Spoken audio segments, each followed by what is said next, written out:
Hey guys, welcome back to my YouTube channel. और हम लोग डिस्कस कर रहे हैं पेडागोजी के क्वेश्चंस को। और सीडीपी चल रहा है इस टाइम, तो सीडीपी के क्वेश्चन को देखते हैं। जो भी पेडागोजी सेक्शन होता है आपका 15 क्वेश्चन आपके पेडागोजी से आते हैं और 15 आपके कंसेप्ट बेस्ड क्वेश्चन होते हैं। टोटल क्वेश्चन आपके 30 होते हैं, ठीक है, 30 होते हैं। और हम लिए हैं प्राइमरी का है, ठीक है, जो 1 to 5 होता है। तो आइए स्टार्ट करते हैं। और इसमें देखेंगे हम क्वेश्चन को कैसे एलिमिनेट करते हैं, ठीक है। कुछ ट्रिक्स भी हैं जिसको फॉलो करेंगे हम और क्वेश्चन को इजीली एलिमिनेट कर पाएंगे। तो पहला क्वेश्चन है, आगे देखते हैं क्या है। कह रहा है छात्र केंद्रित शिक्षा शास्त्र की क्या विशेषताएं होती हैं। तो मैंने पूछा है कि छात्र केंद्रित शिक्षा क्या है, तो आपको पता है छात्र केंद्रित शिक्षा मतलब बाल केंद्रित शिक्षा, ठीक है। हम इसमें बालक की रुचियों का मतलब संपूर्ण रूप से बालों को ध्यान में करके शिक्षा कराते हैं, वो आपका शिक्षा केंद्रित होता है। छात्र केंद्रित होता है शिक्षा वो आपका। तो ऑप्शन देखते हैं, ये कह रहा है यत्रवत याद कराना, तो हम बच्चों को याद नहीं कराते हैं, ये ऐसे ही कट गया। तो जिस ऑप्शन में आपको याद कराने की बात करें तो उसको तुरंत काट दीजिएगा, वो ऑप्शन नहीं होगा आपका। दूसरा है योग्यता के आधार पर विद्यार्थियों को नामांकित करना तथा वर्गीकरण करना। तो हम छात्र केंद्रित की बात कर रहा है, तो यहाँ छात्र से मतलब है नहीं आपको, योग्यता के आधार पर उसको वर्गीकरण नहीं करेंगे। कह रहा है केवल पाठ्य पुस्तकों पर निर्भर होता है, ये भी नहीं, ये भी यहाँ पर छात्र केंद्रित की बात नहीं कर रहा है। वो ऑप्शन हम लेंगे जो छात्र केंद्रित की बात करेगा। कह रहा है बच्चों के अनुभव को प्रमुखता देना, ठीक है, प्रियोरिटी देना है किसको, बच्चे के अनुभव को। तो ये सही कह रहा है, जो भी बच्चे का अनुभव होता है, बच्चा जो भी सोचता है उसका हम क्या करेंगे, उसको वरीयता देंगे, आपको उसका प्रमुखता देंगे, ठीक है, या उसकी प्रियोरिटी देंगे। तो यही होता है आपकी बाल केंद्रित शिक्षा या छात्र केंद्रित शिक्षा। तो ये आपका ऑप्शन नंबर 4 सही हो जाएगा। नेक्स्ट है क्वेश्चन नंबर 2, क्या कह रहा है। कह रहा है संवेग एवं ज्ञान एक दूसरे से होते हैं। तो याद रखिएगा, संवेग इमोशन और संज्ञान जो होता है एक दूसरे से क्या होते हैं, संबंधित होते हैं, ठीक है, मतलब एक दूसरे को ये इफेक्ट करते हैं, ठीक है, प्रभावित करते हैं। तो इसमें ऑप्शन देख लीजिए कौन सा है। ये कह रहा है सन्निहित होते हैं, तो सन्निहित का मतलब ये होता है कि एक दूसरे से संबंधित होते हैं, तो ये आपका ऑप्शन सही है।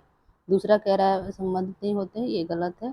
कह रहा है तीसरा पूर्णतः अलग होते हैं, नहीं, संबंधित होते हैं, ये स्वतंत्र कह रहा है।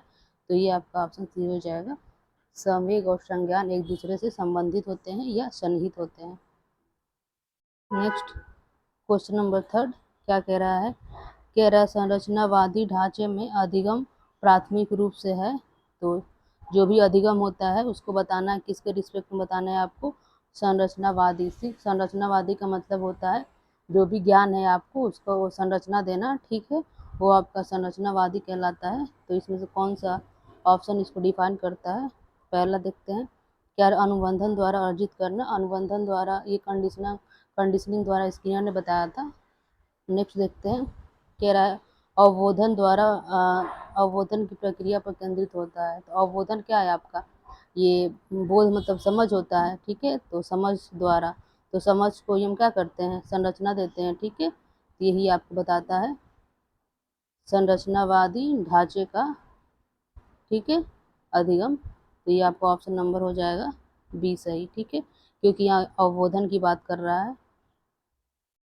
और थर्ड कह रहा है याद कराना ही, तो याद कराना हमको ऑप्शन लेना ही नहीं, ऐसे ही गलत हो गया, ठीक है। अब प्रॉब्लम ये दूसरा है, कह रहा है क्वेश्चन नंबर 4, अन्य घटनाओं के बारे में बच्चों के द्वारा बनाए गए सहानुभूत सिद्धांतों के संदर्भ में एक शिक्षिका को क्या करनी चाहिए। जो टीचर है फीमेल, वो कह रहा है ना कि कुछ बच्चों के सहानुभूत सिद्धांत होते हैं, उसको क्या करना चाहिए। तो कह रहा है बार बार याद करने के लिए एक ही सिद्धांत से बदल देना चाहिए, नहीं, उनके भी जो भी पहले से उनके थॉट्स होते हैं या जो भी आपके क्या होते हैं सहानुभूति होते हैं, उनको बदलना नहीं चाहिए, ठीक है। उनमें चेंजेस मतलब करते हैं, लेकिन वो कह रहा है कि एक ही सिद्धांत का यूज़ करके और बार बार याद कराने से कोई मतलब नहीं है, बच्चों को सिखाया जाता है न कि याद कराया जाता है, ठीक है। तो ये ऑप्शन कट जाएगा, याद करने की बात कह रहा है। दूसरा कह रहा है प्रतिकूल प्रमाण एवं उदाहरण को प्रस्तुत करके बच्चों के इन सिद्धांतों को चुनौती देनी देनी चाहिए। मतलब कह रहा है ना कि जो भी उनके मन में अवधारणा है गलत है तो उसको क्या करेंगे, उनको सिद्धांत देंगे और कई सारे एग्जाम्पल्स के द्वारा उनको क्या करेंगे, सही करेंगे। ठीक है, जो भी सहानुभूति में सिद्धांत होते हैं। तो ये आपका ऑप्शन नंबर सेकंड सही हो जाता है इसमें। थर्ड कह रहा है बच्चों के द्वारा सिद्धांतों को अनदेखा कर देना चाहिए। नहीं, बच्चों के मन में जो भी सिद्धांत है, जो भी सहानुभूति है, उसको क्या करना चाहिए, हमको अनदेखा नहीं करना चाहिए। तो ये तो निगेटिव था, ऐसे ही कट गया। अब बच्चों को दंड नहीं देना चाहिए। ठीक है, कभी भी बच्चों को दंड नहीं देना चाहिए, तो दंड वाला ऑप्शन आप सेलेक्ट नहीं करोगे। नेक्स्ट है क्वेश्चन नंबर 5। क्या कह रहा है, बच्चों को अधिगम गतिविधियों में भागीदारी करने के लिए लगातार पुरस्कार देना व दंड दंड का प्रयोग करने से क्या प्रभाव पड़ेगा। तो कह रहा है कि अगर बच्चे जो हैं उनसे हम कुछ गतिविधियां करा रहे हैं तो हर गतिविधि के बाद उनको हम क्या कर रहे हैं, पुरस्कार दे रहे हैं, दंड दे रहे हैं। तो ये अच्छी चीज़ नहीं है। मतलब हर अधिगम के बाद आप नहीं देंगे, कभी कभी हम आंशिक रूप से पुरस्कार या दंड देते हैं। ठीक है, नहीं तो बच्चे क्या होते हैं, इसके आदी बन जाते हैं। वो मतलब स्वाभाविक रूप से अधिगम ना करके वो पुरस्कार के लिए करने लगते हैं आपके। ठीक है, या दंड से बचने के लिए करने लगते हैं। इसीलिए आंशिक रूप से देना चाहिए उनको, जो भी आपके प्राइज हो गए या दंड हो गए। तो कह रहा है कैसा देना चाहिए। तो कह रहा है पहला ऑप्शन देखिए, बच्चों को प्रदर्शन आधारित लक्ष्यों के बजाय निपुणता पर ध्यान देने के लिए प्रोत्साहित करना चाहिए। तो कह रहा है ना, बच्चों की प्रदर्शन आधारित लक्ष्यों के बजाय प्रदर्शन आधारित पे करना चाहिए। ठीक है, हाँ। और तो ये सही कह रहा है। आगे देखते हैं और भी ऑप्शन क्या कह रहा है। कह रहा है बच्चों में अधिगम में बच्चों की स्वाभाविक अभिरुचि तथा जिज्ञासा कम होती है। नहीं, ये गलत कह रहा है। उनमें जिज्ञासा होती है, बच्चों में स्वाभाविक रूप से होती है। तो ये कह रहा है आपसे ना कि निगेटिव पूछा है, क्या इसका इफेक्ट पड़ता है। तो ये तो आपका पॉजिटिव आंसर था, तो इसको नहीं देना, निगेटिव वाला आंसर देना है। तो ये आपका निगेटिव हो सकता है। कह रहा है कि अधिगम में बच्चों के स्वाभाविक अभिरुचि तथा जिज्ञासा कम होती है। अगर आप दंड और या प्राइज दोगे तो वो बच्चा जो है स्वाभाविक रूप से जो उसके अंदर जिज्ञासा है वो ना हो के उसको दंड के डर से करेगा या प्राइज के लालच में करेगा। तो ये आपका ऑप्शन सही है। ठीक है, और सी कह रहा है बाहरी अभिप्रेरणा कम हो जाती है। ये गलत है, आंतरिक अभिप्रेरणा बढ़ जाती है। यहाँ पर अभिप्रेरणा का मतलब ही नहीं है। मेन मतलब ये है कि बार बार आप दंड या प्राइज दोगे तो बच्चे जो स्वाभाविक रूप से चीज़ों को सीखते हैं वो स्वाभाविक रूप से नहीं सीख के क्या करेंगे, स्वाभाविक रूप से ना सीख के वो जैसे दंड के से बचने के लिए करेंगे या आपके प्राइज को पाने के लिए करेंगे। तो इसका निगेटिव इम्पैक्ट पड़ता है बच्चों का। तो ये आपका ऑप्शन सही हो जाएगा। क्वेश्चन नंबर 6 क्या कह रहा है, कह रहा है संरचनावादी सिद्धांत के अनुसार अधिगम के बारे में निम्न कथनों में से कौन सा सही है। फिर से संरचनावादी आ गया। संरचनावादी सिद्धांत मतलब क्या होता है, ज्ञान को संरचना देना। ठीक है, जो भी आपके जो भी कंसेप्ट आपके क्लियर है उनको संरचना देना, क्या वही होता है। तो कह रहा है इसके बारे में कौन सा कथन सही है संरचनावादी के बारे में। तो आइए जानते हैं। पहला ऑप्शन कह रहा है अधिगम आवृत्ति संबंध के द्वारा व्यवहार का अनुबंधन होता है। दूसरा कह रहा है अधिगम सक्रिय विनियोजन द्वारा ज्ञान की संरचना की प्रक्रिया है। अधिगम पुनरुत्थान एवं स्मरण की प्रक्रिया है। ये गलत है, स्मरण नहीं कराना है। अधिगम यत्रवत याद कराने की प्रक्रिया, ये भी ये याद नहीं कराना है। संरचना का मतलब होता है, ये देखिए इसमें अधिगम सक्रिय विनियोजन के द्वारा ज्ञान की संरचना प्रक्रिया है। तो ये आपका क्वेश्चन से हो जाएगा। यहाँ संरचना के बारे में बात कर रहा है। ठीक है, जो भी अधिगम है उसको क्या करना, संरचना देना। ये आपका ऑप्शन नंबर सेकंड हो जाएगा। क्वेश्चन नंबर 7 क्या कह रहा है, विद्यार्थियों को स्पष्ट उदाहरण एवं गैर उदाहरण देने के क्या परिणाम होते हैं। तो स्पष्ट उदाहरण क्या होते हैं, जो सही उदाहरण हैं जो आपके बुक में दिए गए हैं। और गैर उदाहरण मतलब कि आप उसके ज़िंदगी से मतलब उसके लाइफ से रिलेटेड कोई एग्जाम्पल दे दीजिए। ठीक है, वो आपको गैर उदाहरण होते हैं। तो दोनों जरूरी होते हैं। ठीक है, उदाहरण। तो कह रहा है कि इसका क्या परिणाम होता है। तो आइए जानते हैं इसका क्या परिणाम होता है।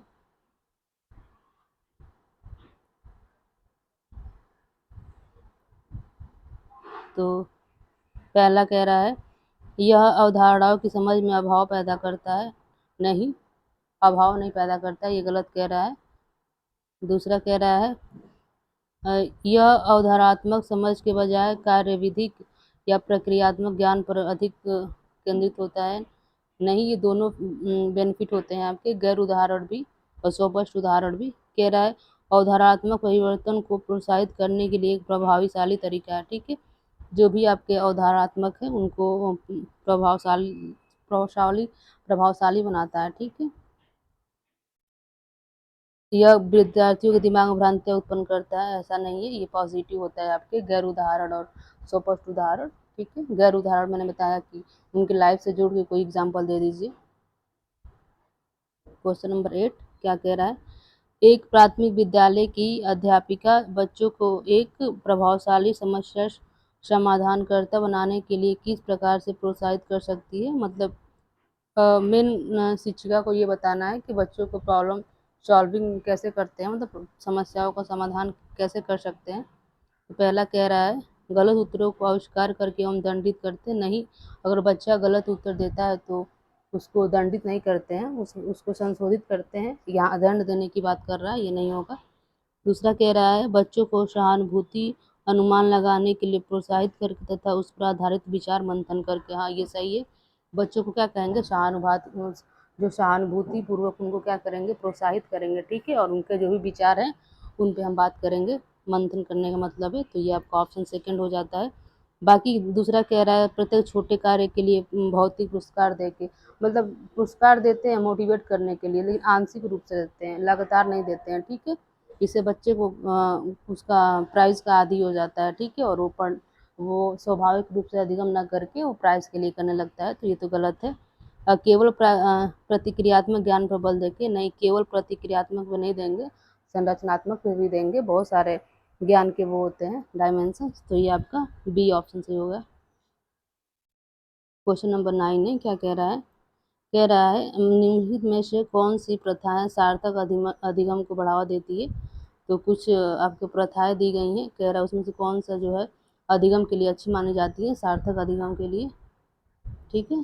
सार्थक अधिगम मतलब कि अच्छा अधिगम जिससे बच्चा सीख सके। कह रहा है पहला शारीरिक दंड देना नहीं, एनसीएफ 2005 आपको मना करता है, शारीरिक दंड नहीं देना है बच्चों को, सारे स्कूल में भी इसको अलाउ नहीं किया गया है, ठीक है। दूसरा कह रहा है सहयोगात्मक अधिगम पर्यावरण। हाँ, सहयोगात्मक मतलब क्या है, सहयोग की मदद से जो हम अधिगम कराते हैं, ठीक है। बच्चों को ग्रुप में लेके उनसे अधिगम कराते हैं, तो ये सही कह रहा है। दूसरा कह रहा है सतत एवं समग्र मूल्यांकन। मूल्यांकन मतलब कि करते हैं, एक तो वार्षिक करते हैं, एक आपके 6 महीने पे करते हैं, और जो सतत होता है मतलब जो लगातार होता है, जो मान लीजिए क्लास में आप कोई चैप्टर पढ़ाएं, उसके बाद उसका मूल्यांकन कर लिए, फिर दूसरा चैप्टर पढ़ाने के बाद फिर उसका मूल्यांकन कर लिए, तो आपका सतत हो जाता है। तो सतत एवं समग्र मूल्यांकन आपका सार्थक अधिगमन के लिए जरूरी है। ये क्या, निरंतर तुल्यात्मक मूल्यांकन। तुल्यात्मक मूल्यांकन नहीं करना चाहिए, तुलना मतलब तुलना नहीं कर सकते आपके बच्चों के बीच में, ठीक है। सभी बच्चे अलग अलग होते हैं और सब स्पेशल बच्चे होते हैं, ठीक है। तो भिन्नता, जो भी उनके अंदर भिन्नता पाई जाती है उसका रिस्पेक्ट करिए। तो ये तुलनात्मक नहीं करेंगे, तो आपका दूसरा और तीसरा सही हो जाता है इसमें। तो आपका ये ऑप्शन सी सही हो जाएगा, दूसरा और तीसरा। नेक्स्ट क्वेश्चन नंबर 10 क्या कह रहा है, कह रहा है शिक्षक बच्चों की जटिल अवधारणाओं की समझ को किस प्रकार सहज बना सकते हैं। जैसे बच्चों के मन में जो भी जटिल अवधारणाएं हैं, जो कॉम्प्लेक्स उनके अंदर कंसेप्ट है, उसको कैसे इजी बना सकते हैं। तो ये कह रहा है बार बार यांत्रिक अभ्यास के द्वारा नहीं, हमको अवधारणाओं को, कंसेप्ट को क्लियर करना है तो अभ्यास से नहीं होगा, समझ से होगा। दूसरा कह रहा है अन्वेषण एवं परिचर्चा के अवसर उपलब्ध करा के। हाँ, अन्वेषण मतलब क्या, अन्वेषण का मतलब खोजबीन होता है, जैसे प्रोजेक्ट मेथड हो गया, इसमें आता है। परिचर्चा मतलब क्या कराते हैं, हम डिस्कशन कराते हैं बच्चों के बीच में। जब डिस्कशन कराएंगे तो जो भी उनके अंदर का कंसेप्ट होगा, जो जटिल है अवधारणाएं हैं, उनको दूर हो जाएंगी। तो ये आपका ऑप्शन नंबर सी सही, बी सही है। और भी ऑप्शन देख लेते हैं क्या कहता है, एक व्याख्यान देकर नहीं, केवल एक व्याख्यान दे देंगे तो उनके अंदर जो भी अवधारणाएं हैं जटिल, वो दूर नहीं होंगी, ठीक है। और तीसरा कह रहा प्रतियोगात्मक अवसरों की व्यवस्था करके नहीं, हम क्यों वो क्या क्या कॉम्पिटिटिव इवेंट्स क्यों कराएंगे, इससे क्या मतलब है, कंसेप्ट को उसे क्लियर करना है। तो आपका बी। नेक्स्ट क्वेश्चन नंबर 11 क्या कह रहा है, व्यक्तिक विभिन्नताओं का प्राथमिक कारण क्या होता है। मतलब जो बच्चे होते हैं या जो व्यक्ति का की अलग अलग होती है सबके अंदर, इसका रीजन क्या हो सकता है। तो इसके दो रीज़न होते हैं, आपका पर्यावरण भी हो सकता है और आनुवांशिक भी हो सकता है। बच्चे जन्म से भी अलग अलग होते हैं और जन्म लेने के बाद जब वो इन्वायरमेंट में आते हैं, पर्यावरण में आते हैं, तो वहाँ से भी उनके अंदर भिन्नताएं आती हैं, तो दोनों से वो मिलती है। तो ये कह रहा है पर्यावरणीय प्रभाव, तो बस ये पर्यावरण को कह रहा है, तो ये नहीं होगा। कह रहे आनुवांशिक एवं पर्यावरण के बीच जटिल पारस्परिक क्रिया, तो ये इसमें दोनों आ जाते हैं, तो ये आपका ऑप्शन सही है। ठीक है, और ये कह रहे लोगों के द्वारा माता पिता से प्राप्त आनुवंशिक संकेत, तो ये बस आनुवंशिक को इसमें बता रहा है, तो इसलिए नहीं होगा। और इसमें जन्मजात विशेषताएं, तो ये भी मान लीजिए आनुवंशिक को ही बता रहा है, तो ये आपका बी होगा, जिसमें दोनों को लिया गया है। पर्यावरण भी जिम्मेदार होता है आपका, और आनुवंशिक तो है ही। क्वेश्चन नंबर 12 क्या कह रहा है, निम्न में से कौन सा द्वितीय सामाजिकरण एजेंसी है, मतलब बच्चे का जो सामाजिकरण होता है उसमें द्वितीय पे कौन आता है। पहला तो सबको पता है कि पहला आपका परिवार होता है, ये आस पड़ोस, ठीक है, और द्वितीय में आपके विद्यालय आ जाता है, ठीक है, और मीडिया आ जाती है। तो देखिए ये पास पड़ोस था, तो ये प्राथमिक में आ जाता है, इसलिए कट गया। इसमें परिवार था, ये भी प्राथमिक में आता है, पास पड़ोस, इसलिए कट गया। और द्वितीय पूछा है, और फैमिली इसमें दिया था, ठीक है, मीडिया भी दिया है, तो मीडिया तो द्वितीय तक आता है, लेकिन ये परिवार आपका प्राइमरी आता है, इसलिए ये भी कट जाता है, तो ये आपका ऑप्शन ए सही हो जाता है, विद्यालय एवं मीडिया। क्वेश्चन नंबर 13 क्या कह रहा है, कह रहा है निम्न अवधि में से किसमें शारीरिक वृद्धि एवं विकास तीव्र होता है। मतलब सबसे देखिए 3 स्टेज पाए जाते हैं बच्चों में। पहला आपका ये शैशवावस्था, दूसरा बाल्यावस्था, तीसरा किशोरावस्था। तो कह रहा है सबसे अधिक जो शारीरिक वृद्धि होती है वो किसमें होती है, तो सबसे अधिक शारीरिक वृद्धि आपकी शैशवावस्था में होती है। शैशवावस्था आपका माना जाता है जन्म से 2 साल तक, ठीक है। तो इसमें बच्चे बहुत तेज बढ़ते हैं शारीरिक रूप से, तो ये आपका हो जाएगा शैशवावस्था, जिसको हम प्रारंभिक बाल्यावस्था भी बोलते हैं, ठीक है। और फिर आप जैसे ही वो बाल्यावस्था में जाता है तो थोड़ी चीज़ें कम हो जाती हैं शारीरिक विकास, और जैसे उसमें एंटर करता है आपका किशोरावस्था में 12 के बाद, तो फिर तेजी से उसके शारीरिक विकास होते हैं। तो सबसे अधिक आपका शैशवावस्था में शारीरिक विकास होता है। क्वेश्चन नंबर 14 क्या कह रहा है, निम्न में से कौन सा विकास का सिद्धांत नहीं है। तो मतलब विकास के बहुत सारे सिद्धांत दिए गए हैं, 14-15 सिद्धांत है, इसमें 4 दे रहा है, कह रहा है कौन सा नहीं है। कह रहा है विकास आनुवंशिकता एवं पर्यावरण दोनों के द्वारा प्रभावित होता है, हाँ ये सही है, ठीक है। जो विकास होता है बच्चे का वो आनुवंशिक फैक्टर भी होते हैं उसमें, उसके विकास में, और पर्यावरण तो है ही। दूसरा कह रहा है विकास सार्वभौमिक तथा सांस्कृतिक संदर्भ इसे प्रभावित नहीं करता। सार्वभौमिक है, ठीक है, विकास क्या है, सार्वभौम होता है, लेकिन ये कह रहा है कि सांस्कृतिक संदर्भ इसे प्रभावित नहीं करते हैं, तो ये आपका गलत कह रहा है। ये तो सही है, लेकिन ये गलत कह रहा है, तो ये आपको यही कह रहा है कौन सिद्धांत नहीं है, तो ये आपका नहीं है, ठीक है। बाकी विकास आपका जीवन प्रयत्न चलता ही है, और विकास परिवर्तन मतलब क्या है, परिवर्तनशील है, बदलता रहता है, तो ये भी है आपका। बाकी ये आपका सिद्धांत नहीं है विकास का। क्वेश्चन नंबर 15 कह रहा है कक्षा में परिचर्चा के दौरान एक शिक्षक प्राय लड़कियों की तुलना में लड़कों पर अधिक ध्यान देता है, यह किसका उदाहरण है। मतलब ये तो सिंपल दिख रहा है, ये जेंडर बायस है आपका, पक्षपात करना लड़कों और लड़कियों में, और लड़के लड़के किस में आते हैं, जेंडर में आते हैं। तो आप क्या कर रहे हो, जेंडर बायस कर रहे हो या जेंडर पक्षपात कर रहे हो को दिखाता है आपका। तो ये था क्वेश्चन 15। तो 15 क्वेश्चन आपके आते हैं पेडगोजी थे, ये इम्पोर्टेंट पेडगोजी से, ये आपके 2019 के क्वेश्चन थे सीडीपी के, ठीक है। वीडियो अच्छा लगा हो तो लाइक शेयर सब्सक्राइब कर दीजिएगा। Okay, thank you.